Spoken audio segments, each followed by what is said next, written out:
नमस्कार मंडळी, स्वागत आहे तुम्हा सर्वांचं आपल्या नवीन एका व्लॉग मध्ये। कसे आहात तुम्ही सर्व? मजेत ना? मजेतच असायला हवं। तुम्हाला गॅलरीमध्ये माझे सगळे कपडे दिसत असतील आणि हे झाड बघतायत ना तुम्ही, इंडोर प्लांट आहे, घरात ठेवण्यासाठी घेतले, पण कियान त्याचे सगळे पानं तोडतोय, त्यासाठी मी इथे बाहेरच ठेवले सध्यापुरतं।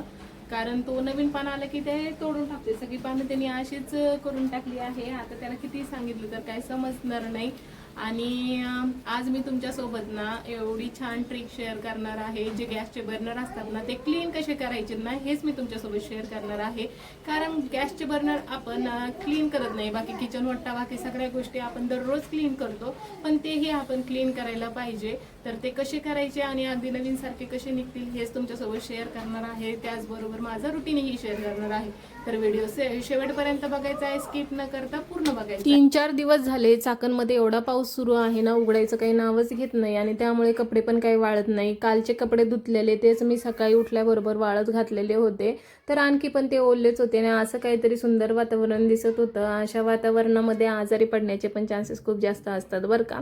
तर तेच इथे सगळे कपडे काढून घेतले आणि त्यानंतर जे कपडे धुतलेले होते मी ते मला वाळत घालायचे होते।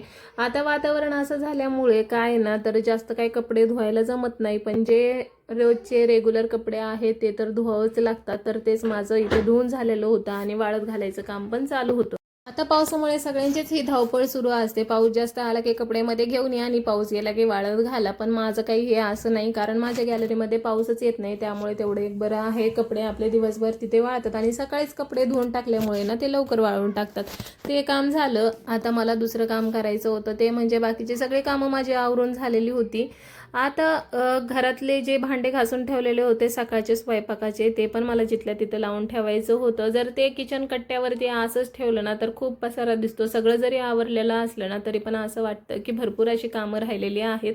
तर गॅसच्या ज्या वरच्या कड्या असतात त्या आपण दररोजच्या दररोज आपण घासूनच घेत असतो, पण आपण ज्या वरच्या जाळ्या असतात त्या काही कधी घासत नाही आणि त्या तसं केल्यामुळे ना त्याच्यामध्ये घाण जाऊन बसते आणि जेवढी गॅस म्हणजे फ्लेम वाढायला पाहिजे ना तेवढी जास्त फ्लेम ही येत नाही आणि त्यामुळे आपला गॅसही जास्त उडतो आणि त्याचबरोबर स्वयंपाक करण्यासला पण जास्त वेळ लागतो। तर त्यासाठीच खूप सोप्या पद्धतीने आपण आज गॅसचं वरचं बर्नर जे आहे ना ते स्वच्छ करणार आहे। तर कसं करायचं आहे तेच मी तुम्हाला पुढे दाखवणार आहे, त्यामुळे आपल्याला व्हिडिओ हा शेवटपर्यंत बघायचा आहे। ते करता करता मी सगळी भांडी माझी लावून घेतली, त्याचबरोबर किचन कट्ट्यावर पडलेलं पाणी हे व्यवस्थित सगळं क्लीन करून घेतलं। तर तुम्हाला दाखवले आहे मी माझे गॅसचे बर्नर हे किती खराब झालेले आहेत। त्यासाठी मी इथे पातेल्यामध्ये पाणी गरम करून घेतलेलं आणि गॅसचे बर्नर घेतले। आता हे बर्नर गरम होतं त्यामुळे त्याच्यावर पाणी टाकून घेतलं थंड आणि त्यानंतर मग ते पाण्यामध्ये धुवून घेतलं। आता इथे काय करायचं आहे, आपलं जे कोलगेट आहे ना तर ते आपल्याला घ्यायचं आहे आणि कुठलंही कोलगेट घेतलं तरीही चालेल। तर हे कोलगेट मी घेतलं आहे आणि ते आपल्याला बर्नरवरती व्यवस्थित असं सगळीकडे स्प्रेड करून घ्यायचं आहे। कोलगेट आपले दातावरचं ज्याप्रमाणे व्हाईट टीट करतो त्याच पद्धतीने बर्नरला पण व्हाईट करण्याचं काम हे कोलगेट करतं, त्यामुळे व्यवस्थित असं सगळीकडे आपल्याला लावून घ्यायचं आहे। आणि ते गरम पाणी घेतल्यामुळे ना गरम पाण्यामध्ये कोणतीही वस्तू टाकली तर लवकर क्लीन निघते, त्यासाठी आपल्याला इथे गरम पाणी घ्यायचं आहे। आणि पुढचे सिक्रेट इन्ग्रेडियंट काय आहे ते तुम्हाला व्हिडिओमध्ये कळेलच। तर इथे मी ना दोन्ही बर्नरला व्यवस्थित असं सगळीकडे कोलगेट लावून घेतलेला आहे आणि दोन्ही बर्नर पाण्यामध्ये टाकून ठेवले। त्यानंतर आपल्याला घ्यायचं आहे लिंबू, तर इथे मी अर्धा लिंबू घेतला आहे।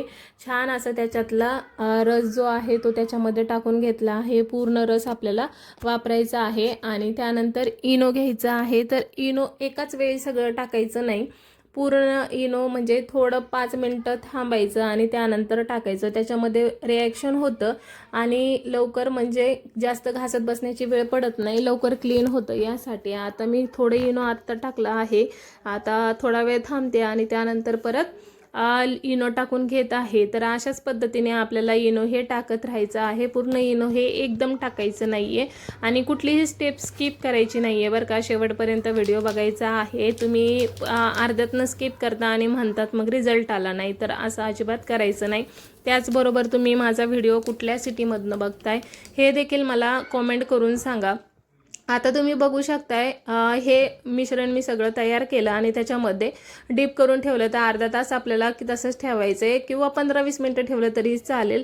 तर घासलं नाही काही नाही तरी पण त्याच्यावरची बरीच घाण निघाली आहे. तर आता काय करायचं आहे आपल्याला, आपण ब्रश जे स्वयंपाकघरात वापरतो भांडे क्लीन करण्यासाठी, म्हणजे दात घासण्याचा ब्रश एक ठेवलेलाच असतो आपण, तर त्याने सगळं बर्नर असं व्यवस्थित घासून घ्यायचं आहे सगळीकडून. आता तुम्ही बघतायत ना लगेच त्याचा गंज कसा निघत आहे.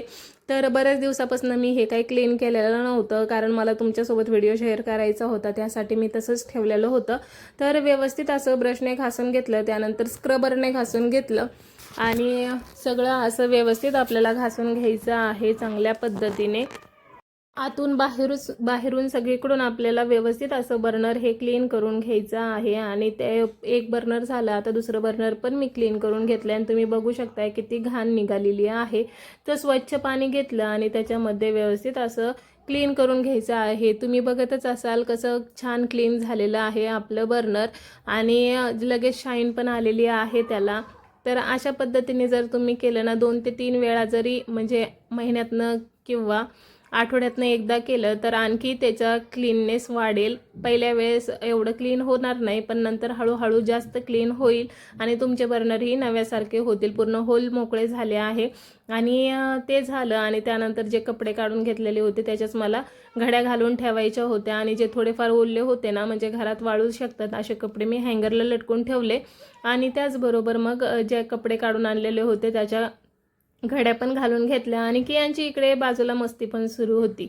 बोलता बोलता माझ्या कपड्याच्या घड्या ह्या घालणं चालूच होत्या. त्याला एंटरटेन करणं आणि माझे काम करणं ही माझी रोजचीच कामं. आणि जेव्हाची तेव्हाच आपण जिथल्या तिथं कामं आवरले ना, जर मी हे कपडे काढून आणले असते आणि तसेच ठेवून दिले असते बराच वेळ, तर कसं ना किती घर आवरलेला असला आणि बेडवरती पसारा असला ना तर घर अजिबात आवरलेलं दिसत नाही. त्यामुळे ज्या गोष्टी जेव्हाची तेव्हा आपण करून घेतल्या ना आपलं कामही वाढत नाही. चला, कसा वाटला व्हिडिओ नक्की सांगा. भेटूया पुन्हा. बाय.